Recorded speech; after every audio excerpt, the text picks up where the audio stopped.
Maneru river front తో దక్షిణ భారత్ లో కరీంనగర్ ను ఆకర్షణీయ నగరంగా తీర్చిదిద్దుతామని మంత్రి గంగుల కమలాకర్ అన్నారు. స్మార్ట్ సిటీలో భాగంగా కరీంనగర్ లో జరుగుతున్న పలు అభివృద్ధి పనులను మేయర్ సునీల్ రావుతో కలిసి ఆయన పరిశీలించారు.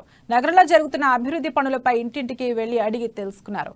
మానేరు రివర్ ఫ్రంట్ లో భాగంగా 250 కోట్లతో కేబుల్ బ్రిడ్జి నిర్మించామని, ప్రస్తుతం డైనమిక్ లైటింగ్ సిస్టమ్ పనులు నడుస్తున్నాయని, త్వరలోనే ప్రారంభిస్తామని తెలిపారు. ప్రపంచ స్థాయిలో అద్భుతమైన థీమ్ ఫౌంటైన్లతో కరీంనగర్ నగరాన్ని సౌత్ ఇండియాలో గొప్ప టూరిస్ట్ స్పాట్ గా మార్చబోతున్నామని స్పష్టం చేశారు.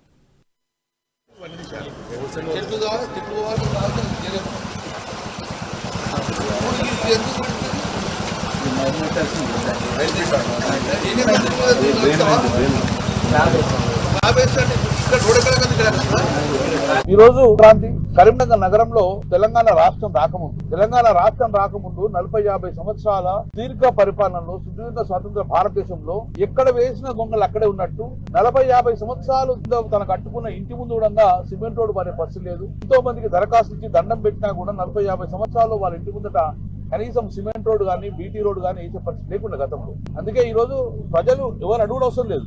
మా ధర్మం, మా కర్తవ్యం కాబట్టి ప్రజలు ఏది కోరుకుంటారో అది డెవలప్ చేయాలి ఉద్దేశంతో ఫస్ట్ మన ఇన్ఫ్రాస్ట్రక్చర్ డెవలప్ చేయాలి. 40-50 సంవత్సరాల క్రితం ఉన్న ఆ రోడ్స్ అన్ని కూడా డెవలప్ చేయాలి. 40-50 సంవత్సరాల క్రితం కూడా ఈ రోడ్స్ అన్ని కూడా డెవలప్ చేయాలనే ఆలోచనతో పాలకవర్గ సభ్యులు మేయర్ గారు కానీ